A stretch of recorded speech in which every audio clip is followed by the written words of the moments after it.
I hate to do this when I see everybody reconnecting, but we do want to get on with the next part of our program this morning.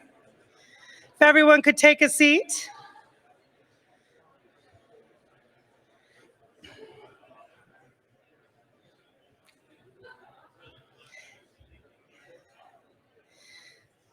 Thank you, everyone. I know we all want to reconnect, and we will have a little break after this session, but we do want to get going because I think we're all excited to hear what our new president has to share with us about her thoughts about our profession going into the future. Again, I'm Dawn Thilmany, now past president of the AEA as of half an hour ago, but I have the pleasure of getting to introduce quickly Dr. Madhu Khanna, our newly elected, our acting president as of half an hour ago, from the University of Illinois, Champaign-Urbana. Madhu is definitely someone I knew by reputation for a very long time, and has served now almost every leadership role we can give someone in the association. So she's truly a leader servant, but more importantly, she's just an eminent scholar as well. As you who participated last night saw, she has a great vision for where we as an association can plug into some of the most current and relevant research going on. And she has the ability to bring people like that to the table because of her great reputation as a scholar. So we are so lucky to have her leading us over the next year. And on a personal note, she's just been a delight to work with in a year that was somewhat challenging. And probably one of my favorite things about this past year is getting to know her better. But with that, let's hear from her instead of me. And today she's going to talk to us about breakthroughs at the intersection, rewards and challenges for applied economists. So let's welcome Madhu to the stage.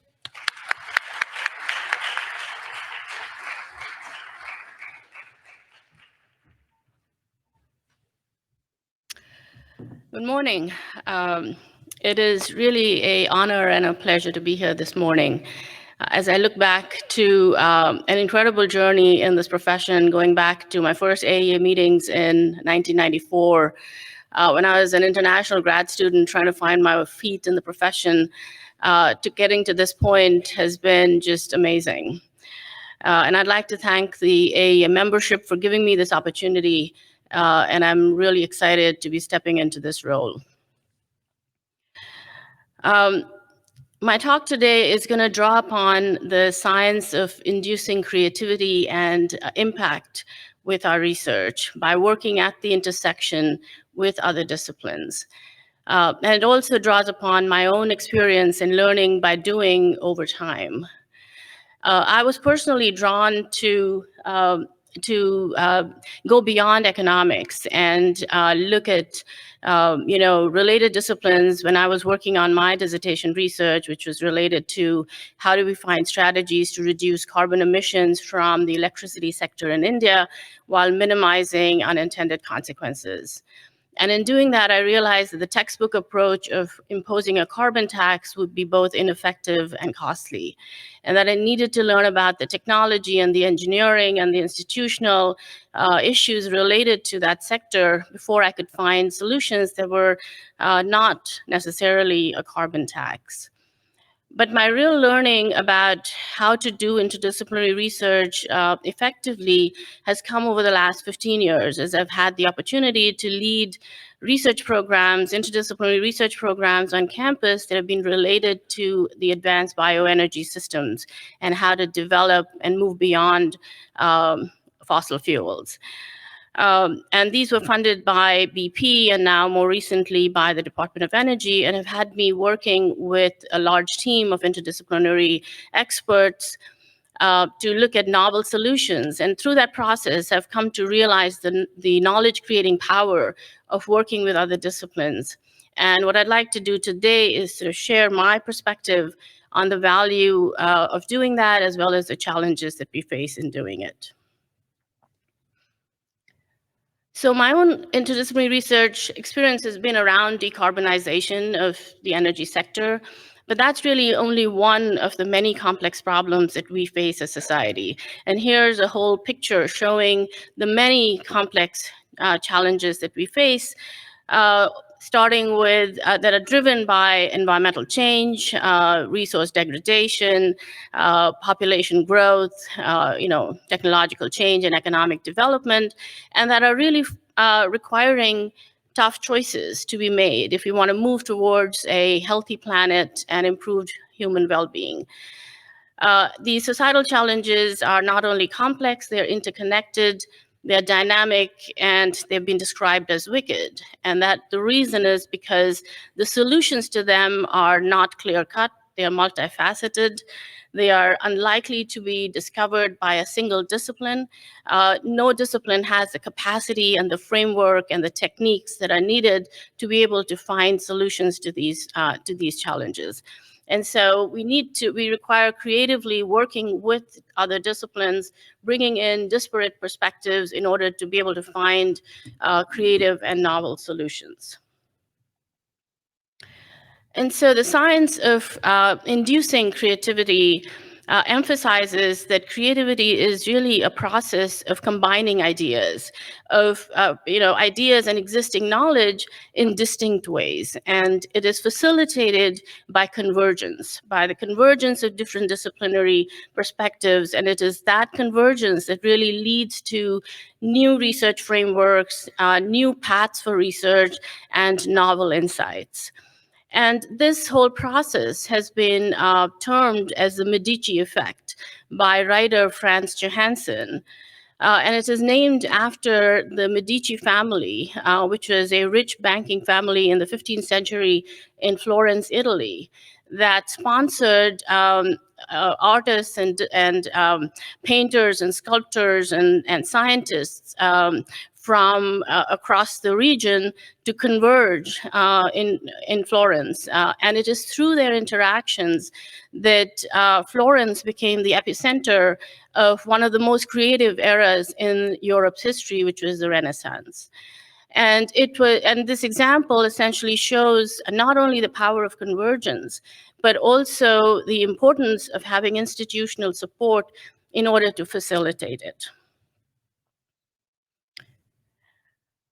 And so in our modern world, this is really a sort of, the need is for interdisciplinary and transdisciplinary research in order to similarly catalyze creativity. And of course, we hear these terms multi, inter, and transdisciplinary, and they seem interchangeable, but they're actually quite distinct in terms of what they imply about the degree to which there is, in fact, collaboration and convergence of thinking and frameworks. And multidisciplinary research is sort of bringing together, the views of different disciplines, but each one of them working separately and contributing their particular perspectives. It is really when we move towards interdisciplinary research where we have co-evolution of knowledge, where there are joint analytical frameworks that are developed and methods that are developed through deep integration of existing learning methods and frameworks from these different disciplines.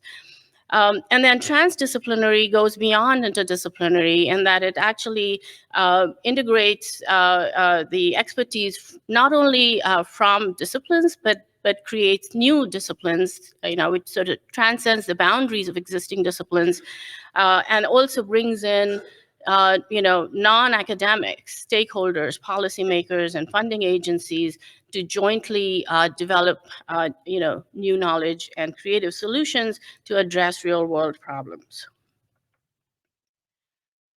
There's a lot of differences across disciplines in the extent to which they're interdisciplinary. And one measure, although imperfect, that has been used to measure interdisciplinarity is the extent to which citations in those disciplines are to work being done in other disciplines. And so this is one illustration looking at the citations from each of these fields to other fields and from other fields to this field.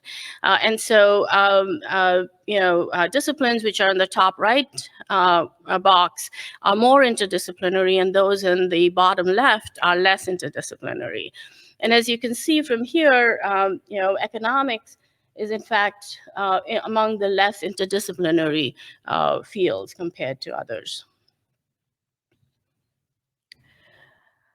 So the idea that we need to be interdisciplinary goes back at least 2 centuries. This is a statement from John Stuart Mill, who essentially recognizes that social phenomena is something that cannot be understood in isolation, and that there's very little chance of being a good economist if that is all that you are. But nevertheless, the views towards interdisciplinarity have not pervaded the economics profession.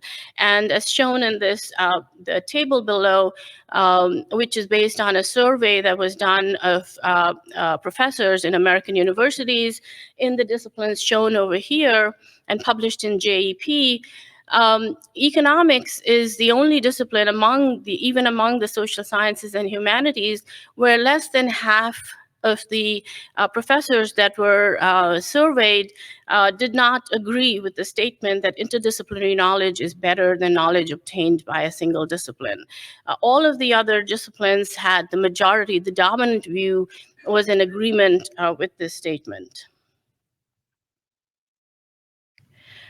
And then this is sort of further reiterated and confirmed in a paper that was published last year in the Journal of Economic Literature by Angrist, which looked at 140,000 different economics papers that had been published since 1970 to look at citation rates to papers from other disciplines and then correspondingly citation rates to economics papers from other disciplines.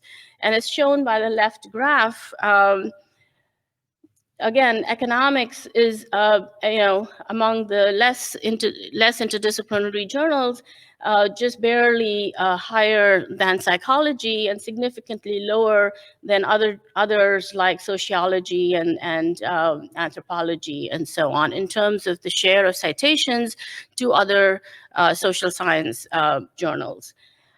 Similarly, looking at citation rates from other disciplines to the social sciences, again, economics is much lower and compared to, in this case, psychology, with less than a share of about 1% of other disciplines citing economics research in their papers. And so the extramural influence has been growing a little bit, but it's still relatively small and compared to some of the others. So it's not so much really a question of whether to be disciplinary or interdisciplinary, but rather how to be interdisciplinary, given that we face this growing burden of accumulating knowledge within our discipline. How do we keep up with that knowledge and then go beyond it to start to look at other disciplines and learn about those? And does being interdisciplinary then necessarily relegate us to having to be a jack of all trades because we are unable to really, keep up with our own disciplinary knowledge to the same extent? And indeed, the burden of accumulating knowledge has been increasing. In 2000, there were 30,000 economic journal papers that were published. And in 2020, this number had doubled. And so every 20 years, the number of economics papers is doubling. And keeping up with that literature in order to be able to make advances to it, is forcing increasing specialization. And so, the question is, do we then have to become a jack of all trades and master of none if we want to be interdisciplinary? And what has been found is that actually we do not need to do that. What we really need to do is to develop what has been called T-shaped research skills. T-shaped research skills are those where you have expertise in one field, but you have depth of expertise in one field, but breadth of expertise across fields. And so it's essentially a case of being a jack of all trades, but a master of one, which is your disciplinary field.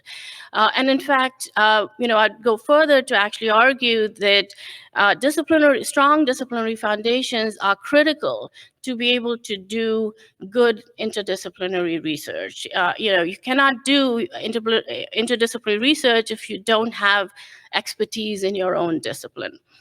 And so it is this view that that to be interdisciplinary, we do not need to have multiple PhDs. Instead, we have to aggregate knowledge by bringing different experts to the table to work on these complex problems. And that we can do that by working in teams. And so there is a rise in team science and aggregating knowledge across disciplines rather than one person being the expert across all disciplines. And this rise of team science is noticeable across all the fields, and more in some fields than in others. And so, as you can see here, it is being represented here by the number of authors on papers. And across all fields, the number of authors between 1990 and 2010 has more than doubled from being on 3 on average to close to 6. And in many fields, it's much higher. Again, in the social sciences, it is the smallest, and the number has gone up very little, from just about a little under 2 to just a little over 2. And this is also shown in a recent paper that was published just this year in JEP that looked at this phenomena of the rise of team science and where economics stood in that. And even in economics, the share of sole-authored papers has been going down, and the share of multi-authored papers has been going up. But the number of authors has gone up from just about a little less than 1 in 1950 to a little less than 3. It's about 2.5, 3 currently. So it's gone up, but not as much as in the other disciplines.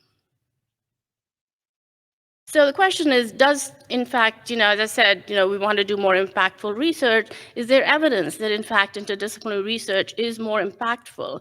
And there is a considerable, actually more remarkable consistency in a number of papers that have examined this particular issue. And this is sort of just 2 examples of that, which, in fact, again, measuring impact by citations shows that interdisciplinary research, and the first one measures it in 2 different ways, which is the spread of references across disciplines, as well as looking at the distance between disciplines and the extent to which they are different.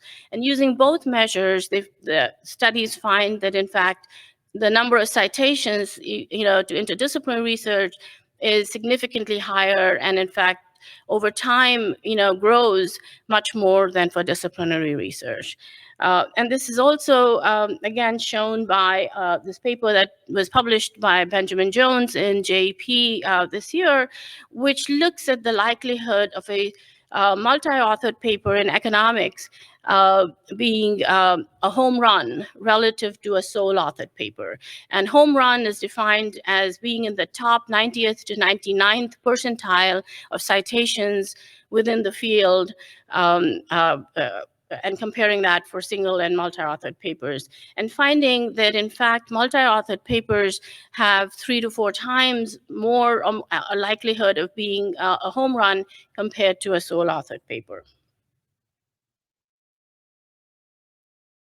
So in contrast to economics, agricultural economics has traditionally had very strong interdisciplinary foundations. And this was noted by Leontiev 50 years ago, and he was commenting upon the previous 50 years. So we could sort of safely say over the last 100 years, agricultural economics does represent this healthy balance of working with other disciplines and, doing both theoretical and empirical research. And it's really because agricultural economics has come out of a strong foundation in agronomy and social sciences. It is grounded in this land grant mission, which is exactly what we're talking about, which is doing research and having this engagement with stakeholders, working on policy relevant real world problems. And we have a strong integration with extension and outreach. So this is very much ingrained in our DNA. And over time, there has been a rise in specialization, in terms of applied economic fields like environmental and resource economics and food and consumer economics and so on. But all of these subfields that have risen have continued this tradition of collaboration with people from other disciplines. And this is also reflected in the survey of ag economists, and this is an example from one that was published a few years ago, but nevertheless shows that the dominant view within the profession is one where there's agreement that complex problems are best solved in multidisciplinary or interdisciplinary settings, in collaboration with other scientists, and that it is personally rewarding and provides greater value to society. So I'd like to give a few examples of research that has in fact been done by ag and applied economists, and that has been impactful, and that this impact has really, I'd like to argue that this impact has risen because this was done working with other disciplines or incorporating knowledge from other disciplines that would not have been possible by working with economists alone. And one of the earliest examples of this goes back to the 1950s, where economist Earl Heddy worked with the soil scientist John Pasek, and they established a field of investigation looking at whether or not there was substitutability between inputs in determining crop yields, and this was a break from the existing view that in fact there was a linear plateau production function, and input application rates should be just determined based on a yield goal without taking into account input and output prices. This is a field that continues to draw contributions and new papers even to date, and in fact has really contributed to a major change in the recommendations that have now been made in agronomy handbooks across the Midwest for how much nitrogen should be applied to corn, and that it should not be based simply on a physical yield goal, but rather it should be based on taking into account inputs and outputs and maximizing profits, and so that's had a significant impact in the way that agronomists are now making recommendations for nitrogen application rates.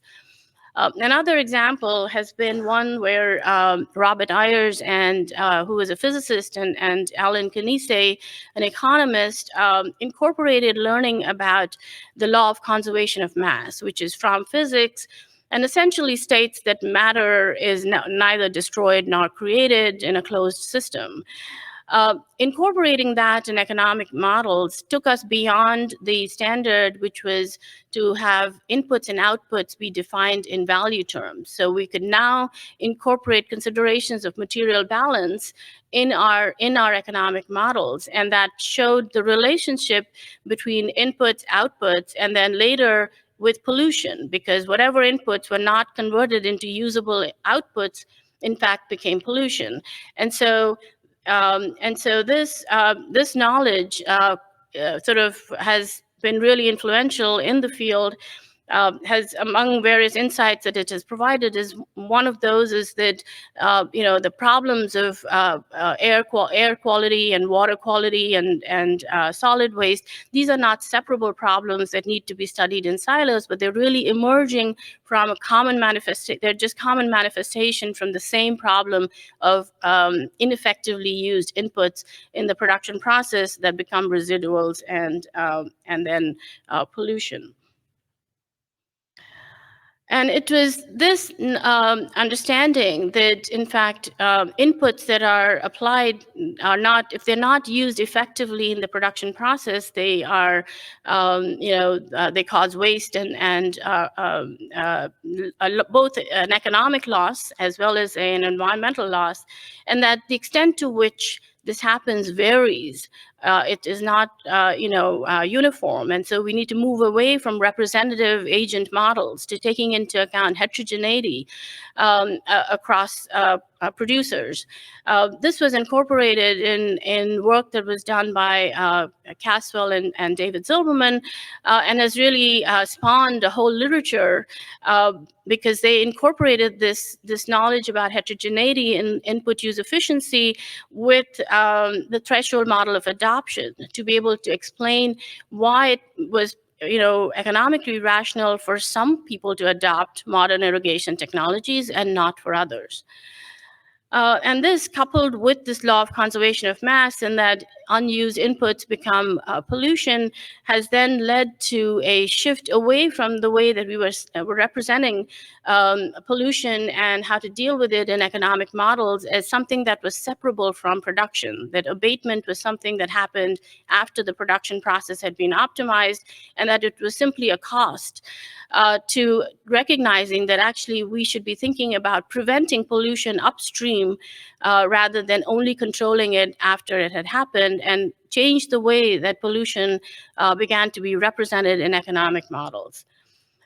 And this, in fact, was then really an inspiration for the work that I was doing for my dissertation, which, where I recognized that this issue about inputs not being used effectively and, in fact, leading to pollution is not a problem just in the area of water. This is a problem that you can observe across different sectors, and was exactly the problem that was a constraint for the electricity sector in India. And that to find ways to address that, one needed to understand how one could increase this input use efficiency by power plants, and then and in that process actually have more output as well as less pollution. It also influenced my thinking going beyond that in looking at why there actually might be incentives for firms to voluntarily reduce their pollution. So the received wisdom in the mid-1990s in environmental economics was that there was, firms would only abate pollution to the extent that they were required by regulation. There was no reason for them to go beyond that because it was only imposing a cost. And yet in the mid-1990s, we were seeing a lot of firms in the US that were voluntarily committing to make reductions to their toxic releases, and actually making their toxic releases were going down. And so it was this sort of thinking about input use efficiency and the potential benefits of pollution prevention and so on, which led to this work looking at how we could actually provide an economic rationale for firms to voluntarily reduce emissions by participating in voluntary programs. And this has actually turned out to be one of my most highly cited papers that continues to be cited. And it was great to see that it got selected as the publication of enduring quality by the Association for Environmental and Resource Economists this year.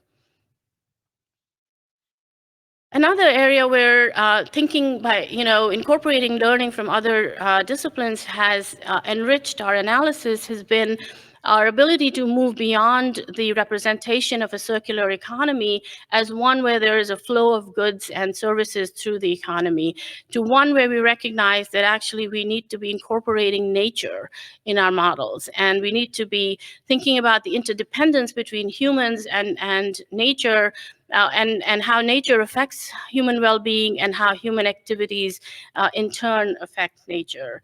And this is, once you take that perspective, it shifts the whole view about the trade-offs between efficiency and sustainability to actually recognizing that sustainable paths are also the ones that are efficient.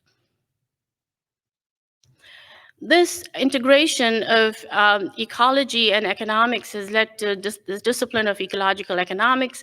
There are many people in the profession here who've been very active in contributing to that, and they've really led to these integrated socio-ecological systems framework that show the feedbacks and the lags and thresholds that connect ecological and economic human systems and the processes by which we generate ecosystem services and the services.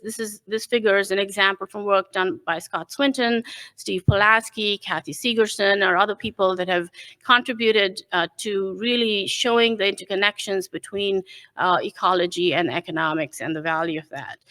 It has led to a whole field that is looking at the value of natural capital and how we can, in fact, determine that value and then use that to develop a concept, which is payment for ecosystem services, that is now widely used not only in the profession but across the world as a way to think about how we can preserve environmental resources by, in fact, rewarding the people that are providing those resources. It has also led to a shift from the standard measures of GDP that are just based on the value of goods and services produced to one that takes into account or emphasizes the need to consider the degradation of environmental resources as we are producing those goods and services, and led to this idea of green GDP, which again is something that has been recognized worldwide. It is now something that the UN has adopted just recently, and they're developing methods and standards for how it can be implemented across countries so that those countries can begin to also assess their green GDP. And so the examples that I've given kind of hopefully show that there are shades of interdisciplinarity. It could be as simple as incorporating knowledge from other sciences into our work, to doing more integrated assessment models where the models and the data from different disciplines kind of merge together. This is one of those examples where the systems perspective that has been taken by economists was integrated with knowledge from the climate and the natural sciences in order to understand how we can value the damages caused by climate change. And this was, Nordhaus was one of the earliest economists to do this, and to actually integrate climate science into a long-run macroeconomic model, and be able to show how we can value the social cost of carbon, which is the monetary value of the damages caused by every ton of CO2 that we emit. Social cost of carbon is now, we've known for a long time that carbon tax or Pigouvian tax is the appropriate way to deal with, or the most efficient way to deal with externalities. But it was through this integrative work that the social cost of carbon has now become a universally accepted method for assessing the damages, and it is that goes beyond the profession.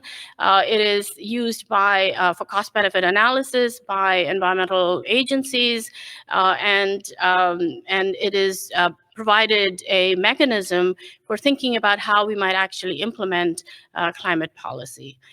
A similar idea is being developed to assess the social cost of nitrogen. And by integrating economic models with hydrological and ecological models to assess the damages caused and how humans value the impact on human well-being because of nitrogen-related pollution. And this is work that's being done by Kathy Kling, by Dave Kaiser, and many others. Another powerful example of this integrated economic ecosystem modeling has been in the case of assessing the greenhouse gas benefits and costs related to biofuels, in particular corn ethanol. And we've known since the 1970s that if there is a global externality or a bilateral externality, let's say like carbon emissions, a unilateral policy imposed by one country or by one sector is going to cause a problem of leakage through international trade. But The impact of this was really demonstrated in 2008 by a paper that was published by Searchinger. Tim Searchinger is an environmental lawyer who worked with economists at Iowa State using the FAPRI-CARD model as well as with ecologists, and combined this idea of leakage with life cycle carbon accounting models to be able to put that together and show that, in fact, due to the changes in crop prices induced by corn ethanol, there would be indirect land use change that would lead to greenhouse gas emissions as cropland expanded across the world. That would make corn ethanol even more carbon intensive than gasoline, which is completely counterintuitive to what one might have expected. And the work, although later on, lots of questions about the magnitudes and all of that, but nevertheless, at that moment was so powerful that it changed the whole worldview about biofuels and policies, both in the US and in Europe. And in part, this was because this really not only was interdisciplinary, transcended disciplines and brought in NGOs and other stakeholder groups to have this instant impact. There were 200 citations to the paper in the first year. It was published in Science, and there have been 5,000 citations to that paper, and it continues to be one that's front and foremost in policymakers' minds as they're thinking about how to account for the benefits of biofuels. Last example is that of behavioral and experimental economics, which we're all familiar with. There's one that brings together learning from psychology and economics to provide new insights about how we can explain human behavior that were not possible simply based on the neoclassical paradigm that we've been used to, and is really taken off in terms of the research that's taking place at the interface, and how we can incorporate this in developing better agro-environmental policies and explaining consumer behavior and producer behavior and so on. Okay. But nevertheless, despite all of this great work, if we look across at the headlines that are made, the impacts that is made on answering these big questions, it is often led by natural scientists and engineers and not by economists. And this was noted by Steve Pulaski and Kathy Kling in a recent paper. It has been noted by Kathy Segerson in her fellow's address that economists have had a limited role and a limited impact when it comes to environmental policy and when it comes to being, providing these kind of impactful contributions. And here is just an example of some of the headlines that we are all familiar with seeing that could certainly benefit with having an infusion of more economics into, can we actually achieve these steps and these targets and achieve this global redesign so that we can have a more circular and sustainable agriculture? What are the costs and the trade-offs? What are the policy changes and the behavioral changes that are needed that might be missing from this analysis? It is also reflected, the value, the low value that is placed on social science research is also reflected in the funding that is provided by various agencies in the US. And if you look at the trends in NSF budgets, NSF budget has gone up by over 50%.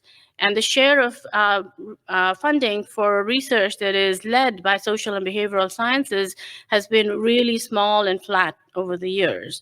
And that is also true of the funding provided by other federal agencies that have gone up for all other disciplines except the social sciences. And in part, it reflects our inability to communicate the value of social science research that is really important, in addition to the development of new technologies, which would be actually ineffective if we don't think about the economics of how they're going to be adopted and so on. So this call for having a responsive and a horizontally engaged scholarship, this is not new in the profession. If you look at the presidential addresses published in the AJE going back 50 or more years, this is a recurring theme in that. And it's been brought out for a variety of reasons, why we need to be more engaged with other disciplines, to keep our farm economics more relevant, to improving the economic position of farm people, preventing the danger of intellectual isolation. Sandra Beatty said the disciplinary arrogance is really what is our worst enemy in contributing to the policy process, and that it's an expectation of the land grant mission that we're all a part of. And in my view, another really important imperative for why we should be doing interdisciplinary research is so that we can have a more impactful role for economics in the innovations and in the solutions that need to be developed to solve these complex societal challenges. So what holds us back? And there are a number of challenges and barriers to doing that. And so the first one is the institutional challenges. And as Brewer has put it very aptly, the world has problems and universities have departments. And it's illustrated in this really great graphic from a paper published by Elena Irvin in Nature Sustainability. And so departments have their core mission as promoting disciplinary research. And they do it in many ways, essentially through the reward system, through the promotion and tenure systems that encourage people to develop an individual identity, to show their individual scholarship. And this is reflected in first authored papers and sole authored papers, papers published in high quality disciplinary journals. And it is, this sort of imperative to advance the disciplinary mission that is in fact leading to hyper-specialization and fragmentation of knowledge as each of us seeks to make incremental contributions in order to distinguish ourselves from the previous research and establish our own individual identity as an expert. And what this graphic really shows is the problems associated with that model, because we could, if we're in our ivory towers working in silos in our own discipline, with the sole goal of generating publications and without worrying about its impact, we run into the danger of creating a lot of wasted knowledge that has no citations, that has got no impact. And in order to really move past that, we have to build these bridges where we have to collaborate with other people from other disciplines and collaborate with other stakeholders so that the research that we're doing can actually have an impact on real world problems. And so the point I'm trying to make is not that we don't need departments. As I've already said before, interdisciplinary research is based on strong disciplinary foundations. We need to have the disciplinary expertise if we want to do interdisciplinary work effectively. But it's really about how we can change our value systems within the existing institutional framework that we're operating in so that we can begin to reward and stimulate and incentivize people to go beyond just doing disciplinary research to also doing interdisciplinary work. There are also a number of practical challenges. It is high reward and high risk. It's often labeled as being too applied and not rigorous, and so you worry about respect within the profession. There's lots of barriers to entry. It takes very long, requires funding, requires learning a common language. So there's a number of other challenges that actually have to be incurred that make interdisciplinary research even sometimes more complicated and than just doing. It really requires going beyond your comfort zone to do that in many cases. And then there are particular challenges for the field that are different. Some of the others were applicable to all other fields, to all fields in general, but for ag and applied economists in particular, our emphasis on data-driven science and deductive reasoning, on wanting to do research that is objective and verifiable and positive rather than normative, can limit the types of questions that we address to only those for which large data sets are available, and prevent us from working on problems that are more forward-looking, for which we do not have all the data to be able to run regressions on, but actually require looking at new tools to be able to address those. We also have a lot of emphasis on impact evaluation and identification of causal effects. And while that is really useful, that often becomes the end goal rather than the means to an end for finding out, well, how can we now develop solutions to overcome some of the adverse impacts that we might be finding. There are lots of conceptual challenges as well. We have very strong paradigms of utility maximization, the focus on efficiency rather than as much on equity. And all of those can limit and sometimes be barriers to our ability to collaborate with other disciplines. But these things are changing, and in part because of technology, it is becoming easier to collaborate with other disciplines. We no longer need to converge physically as in the 15th century, but we can do that, as certainly shown by last year's experience. We can certainly do that virtually very easily. And so declining costs of processing and storing data, availability of big data and computational tools is making it easier for us to collaborate and providing a lot of common ground collaborations with other disciplines. And so how do we elevate interdisciplinary scholarship? What can associations do? And again, there is no shortage of advice that has been handed down to us through our past presidents. And this is some of the examples of what we could be doing, including having more problem-focused sessions, bringing in practitioners and speakers from other disciplines to interact with our members, having an association award that recognizes the presence of interdisciplinary work, including interdisciplinary contributions among the criteria for existing award selections, having joint awards with other associations on work that is transcending disciplines.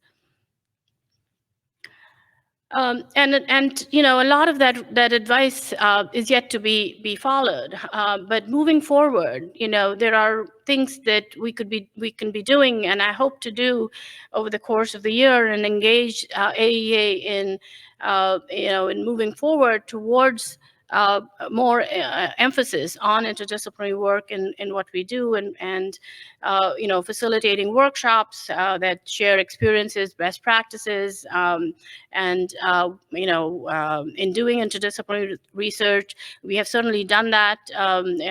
Most recently in a workshop that was led by our incoming president, Norbert Wilson, on this topic. But we can certainly do more, connecting with other professional associations on critical issues of cross-cutting interest, communicating our research to other disciplines and decision makers by working with CFAIR, and really importantly, developing norms for how do we evaluate interdisciplinary scholarship and leadership as we measure research productivity through discourse and discussion in the profession. And so I'd like to just end with this call that this is certainly not something that the association and the leadership of the association can achieve on its own. It requires each one of us participating in this and contributing to this in our roles as researchers, as educators, as extension economists, and even as administrators, reviewers of journals, editors, to recognize and value the importance of making our way to the intersection, to emphasize complex problem solving, using the appropriate tools, and leading the efforts to diversify the people that we collaborate with across disciplines, cultures, backgrounds, and beliefs, and engage in more cross-disciplinary team science. And so I'll end with that, and happy to take questions.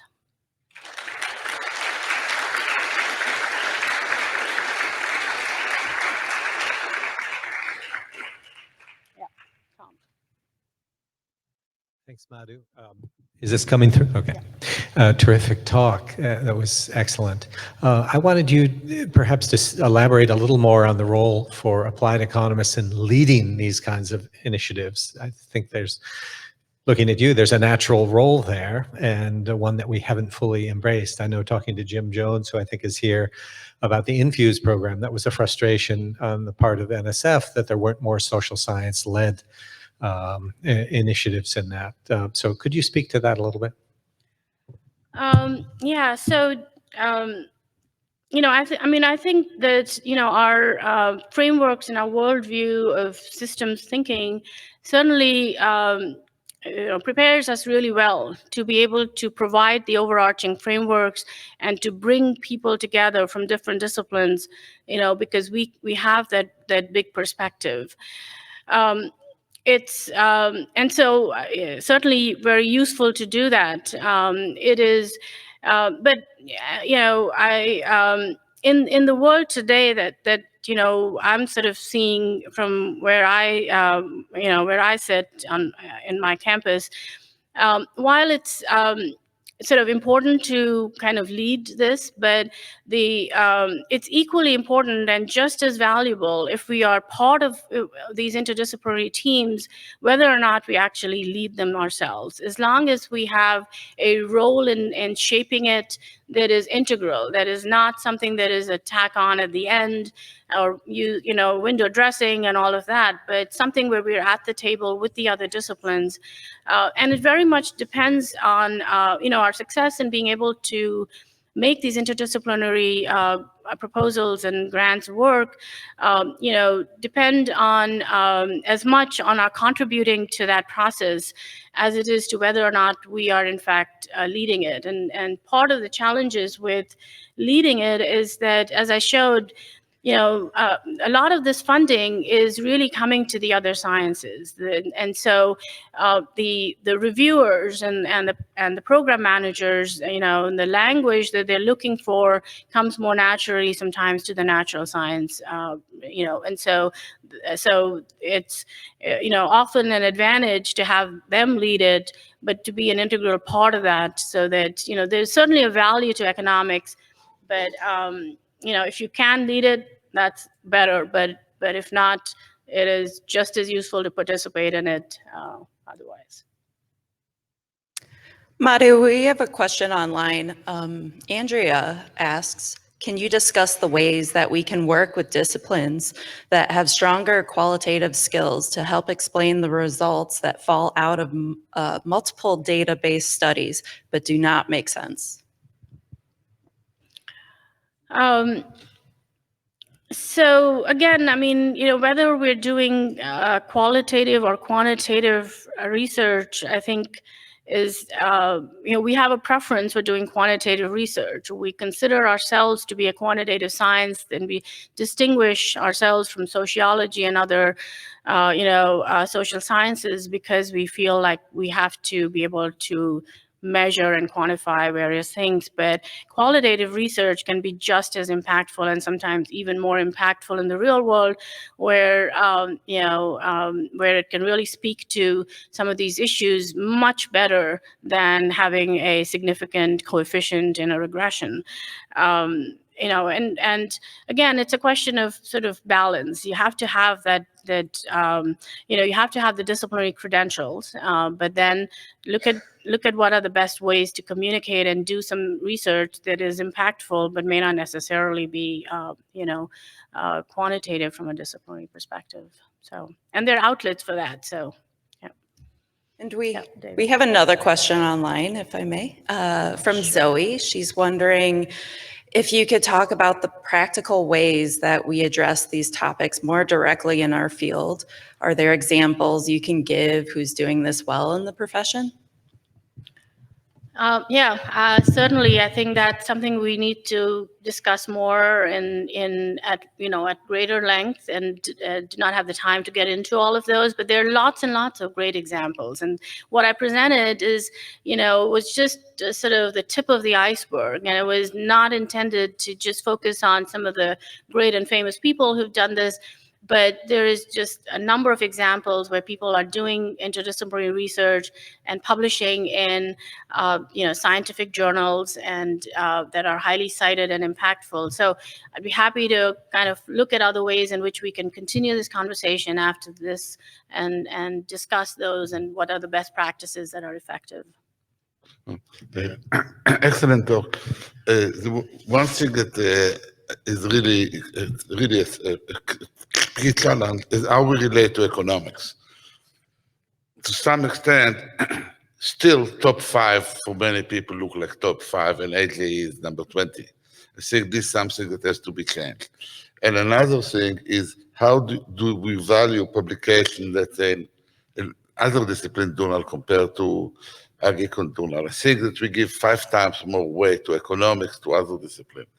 I think that to some extent, the signal that assistant professors get is published in economics and in agri-econ in a way that is unique econ. And then maybe when you get older, you can be multidisciplinary. I think from the beginning, so how do you think we can really change the culture within departments so there will be more weight to interdisciplinary work in the individual publication or individual resumes? Yeah, I mean, that's exactly the challenge, that, is how do we change that culture in our own departments?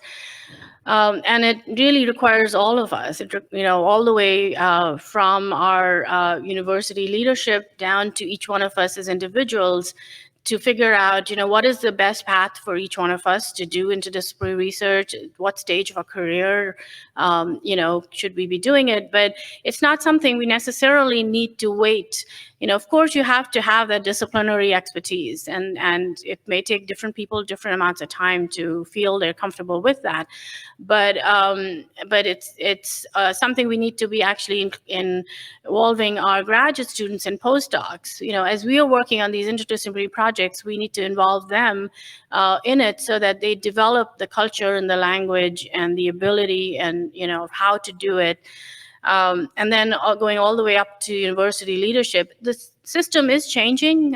Just in the time that I've been part of it, we've got new criteria to value and include interdisciplinary research in our promotion and tenure documents and so on.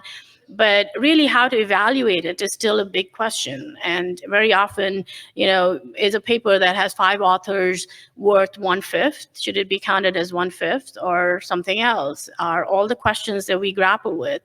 But keeping this sort of front and foremost in our minds, that in order to keep the relevance of the profession in the larger, setting of the world, we need to be kind of going beyond these narrow norms of trying to be purists to actually thinking about what is the impact of the research that we are looking at evaluating. Madhu, earlier you talked about the home run impact. I was just wondering if there's evidence there of whether that home run impact, the likelihood of that happening, would be greater, significantly higher, for multi-authored papers from multiple disciplines and for papers that are published in multidisciplinary journals than disciplinary journals. Yeah, and again, there is quite a literature on this that I was pleased to find already existing that shows exactly that. Multi-authored papers in other disciplines looking at the H index of the authors and the H index of the journals that are being published and all of that. Across the board, you find that, you find this higher impact of interdisciplinary research, no matter how you measure it. And of course, we cannot claim causality, so back off from that, but certainly there seems to be a strong correlation between the two. Hi, Jim. Madhu, thank you very much for this presentation. I enjoyed it thoroughly. And one of the reasons I enjoyed it thoroughly is that you're not alone in this time of trying to struggle with how do you collaborate better across disciplines and really address some of the complex issues that we have today. And I chuckled a little bit when I saw your slide up there that showed with the arrogance within a discipline. I've seen that in most disciplines, by the way. But I think now we have an opportunity with the agencies being more alerted and sensitive to the need for this kind of collaborative efforts to solve complex problems than ever before in my career. And also the agreement from a number of other disciplines. Tom asked the question about, how can you play leadership?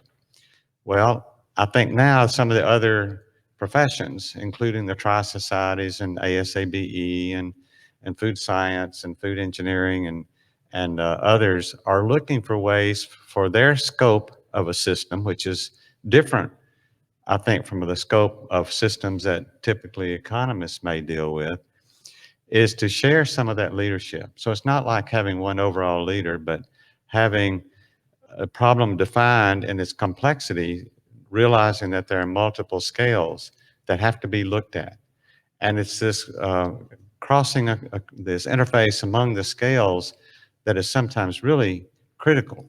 And I think at least in ASABE and our work with the crop science and agronomy and others, they're beginning to realize that now. And so to the extent possible, it would be great, I think, for our disciplines and a number of the disciplines that we've been interacting with to keep working together and try to work this out both within our own professional societies, but also find a platform for going beyond that to engage with the different stakeholders, the different funding agencies in ways that we haven't really done before in a way that can address some of these problems. We're struggling with some of the same kind of problems. In fact, we're looking right now at a number of different possibilities based on this envisioning session that we had, and that will come out shortly, to make a difference, working with different professional societies. So I look forward to hopefully staying in touch with you during the next year and with other members in the society as we move forward collectively and try to address some of these complex issues. Yeah, Yeah, and certainly what I've sort of seen as successful examples, in the work that I've been involved is this evolution towards a shared leadership model where it isn't, the supremacy of one discipline over another, but recognizing that all of these disciplines need to be at the table together to provide a complete view of the problem that we're addressing. And it is that which is really being valued, by the private sector, by the agencies, and I think we have a real opportunity to be at that table to participate in that.